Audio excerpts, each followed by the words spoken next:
আল্লাহ রাব্বুল আলামিন যে বললেন ওয়াইদ বলে, মানে কি? অশুভ পরিমাণ নাম অপেক্ষা করছে, এই কথা বলে যার মনের ভেতরে কি আছে? জজবা আছে। কি হতে পারে এমন আমার অশুভ পরিণাম? যেমন আমি বলছি, মরণটা আমার কেমন করে হবে? আপনি একবার ভাবুন, মায়েরা একবার ভাবুন।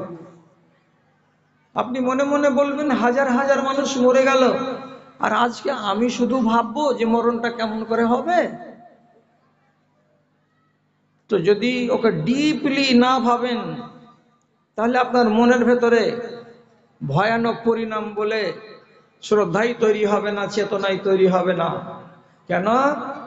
যাদের বাড়িতে বাংলা তর্জমা আছে কোরআন মাজিদের, তাকে বলছি, দাদারা আর দিদিরা, আগামীকাল সকালবেলায় একটুখানি ফুরসাত করে আম্মা পাড়াটাকে খুলে একটা সূরা পাওয়া যাবে, সূরাটার নাম সূরা নাজিআত। সেই সূরা নাজিআতের ভিতরে আল্লাহ রাব্বুল আলামিন বলছেন, দুনিয়ার মানুষের জান কবজ করা হয় দুই পদ্ধতিতে।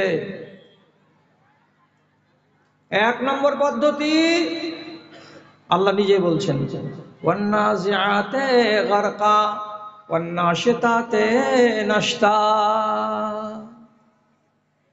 একটা জান কবজ হবে খেলতে খেলতে, হাসতে হাসতে, কথা বলতে বলতে, দোয়া পড়তে পড়তে, এমনিতেই বেরিয়ে চলে যাবে। কেমন হয়ে বেরোবে? যেমন একটা 3 মাসের বাচ্চা তার মায়ের স্তনে মুখ লাগিয়ে কতকত কতকত করে তার মায়ের দুধগুলোকে চুষে নিচ্ছে।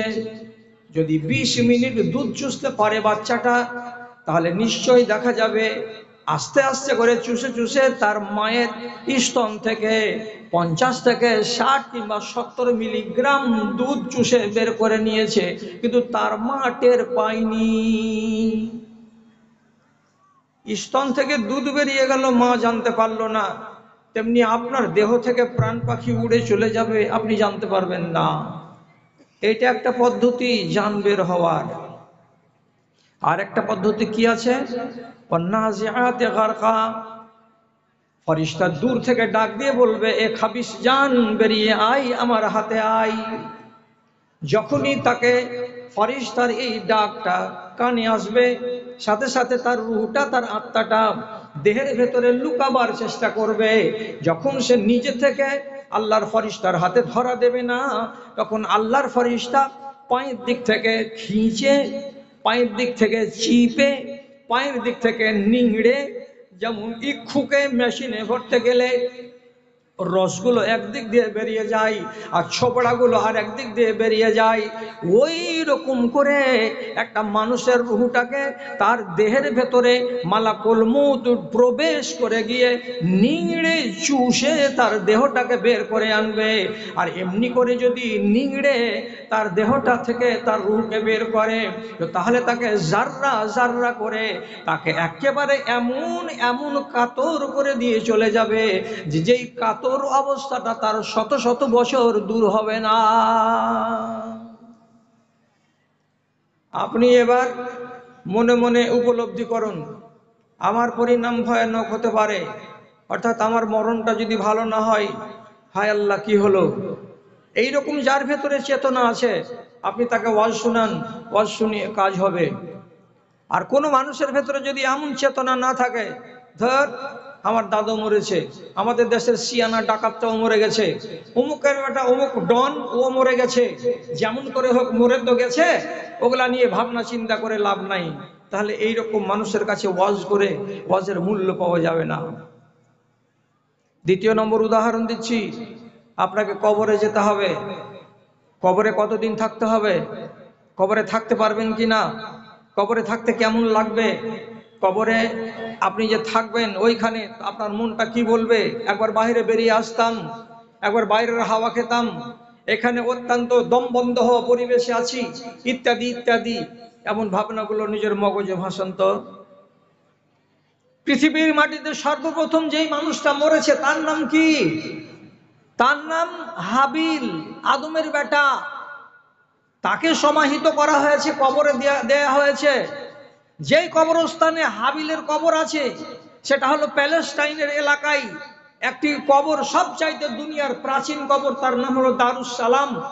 সেই কবরের ভেতরে আজও ওই মাটি হয়ে পড়ে আছে কে? তা আদমের বেটা হাবিল। আপনি নিজে বলুন তো কতদিন ধরে পড়ে আছে? আপনি একবার নিজের হিসাবটা করবেন তো, যে আমি কবরে কতদিন থাকবো।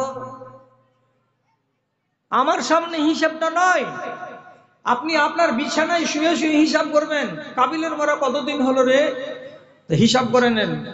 হযরতে আদম থেকে নিয়ে ইব্রাহিম আলাইহিসসালাম পর্যন্ত দুনিয়ার বয়স হলো ৪৫০০ বছর। হযরতে ইব্রাহিম থেকে আমার নবী মুহাম্মদ সাল্লাল্লাহু আলাইহি সাল্লাম পর্যন্ত দুনিয়ার বয়স হলো আর ৪৫০০ বছর। তাহলে টোটাল এখানে হলো ৯০০০ বছর।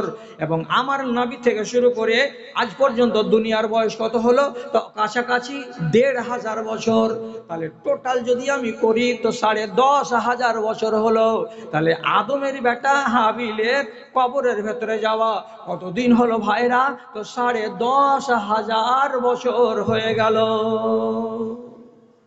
আহাহারি, এতদিন ধরে কবরে পড়ে আছে। আমি যেদিন কালিয়াচকের এলাকায়, এই শেরশাহীর এলাকা থেকে, রান্নুচক থেকে, দক্ষিণ পাড়া থেকে, উমুমিন পাড়া থেকে কোনো এক জায়গা থেকে মরে যাব, আমাকেও আমার লোকেরা আমাদের কবরস্থানে রেখে দিয়ে আসবে। তা আমি কতদিন থাকবো আল্লাহ কবরের ভেতরে? কবে তোমার ফেরেশতা ইসরাফিল বাঁশি বাজাবে? কবর থেকে বেরিয়ে আমাকে হাসরের মাঠ দৌড়াতে হবে। তো তার জন্য আমার লিমিট কত? আমি কি 15 বছর থাকবো কবরে, না 20 বছর থাকবো? আপনি বলতে পারবেন? মরণের পর কবরের হালাতকে যদি জাগিয়ে তুলেন মগজে, তাহলে আপনার মনটা খাকসার হয়ে থাকবে। আর আপনার মতো মানুষকে ওয়াজ শোনাতে গেলে কিছুটা আপনার কাছ থেকে রেজামন্দি এবং ওয়াজগুলোর প্রতি আপনার স্বীকৃতি পাওয়া যাবে। আর যদি এরকম মিজাজ আর মন মানসিকতা না থাকে, তো তাহলে সারা রাত কুকুরের লেজকে যদি টেনে রাখা যায় আর সকালবেলা যদি দড়িটা খুলে দিত আবার জিলেবি হয়ে যায়, ওই রকম ১.৫ ঘন্টা বক্তৃতা দেব আপনার সামনে আর দিয়ে চলে যাব। সকালবেলায় আপনি যেমন ছিলেন তেমনি থেকে যাবেন, একটুও পরিবর্তন হবে না। আপনাকে একবার ভাবতে হবে, হাসরের ময়দানে দৌড়ে যেতে হবে আপনাকে, আমাকে, সারা দুনিয়ার লোককে, কালিয়াচকের ছেলে এবং মেয়েকে। হাসরের মাঠটা কোথায় হবে? এই মাদ্রাসাতে ১ ডজন আলেম আছেন, খুব সত্য কথা বলছি। আল্লাহ পাকের নবীর স্ত্রী হযরত উম্মে সালমা রাসূলকে বলছেন, আল্লাহ রাসূল, হাসরের মাঠ কোথায় হবে একটু বলুন না। নবীজি বলছেন, প্যালেস্টাইনের এলাকা যখন অবিভক্ত ছিল, যখন ছিল সেটা সিরিয়া, নবীজি বলছেন এই সিরিয়ার বিশাল এলাকায় আল্লাহ রাব্বুল আলামিন হাসরের মাঠ বানাবেন।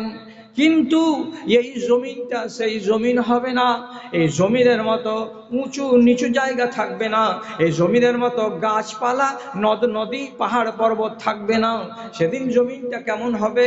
ইয়াউমা ইউবাদদালুল আরজু গায়রাল আরজে, এই জমিনকে সম্পূর্ণ আল্লাহ রাব্বুল আলামিন বদলে দিয়ে নতুন সমতল জমিন বানাবেন, নতুন সমতল মাঠ বানাবেন। মাঠটা হবে কোথায়? তো সিরিয়ার এলাকায়।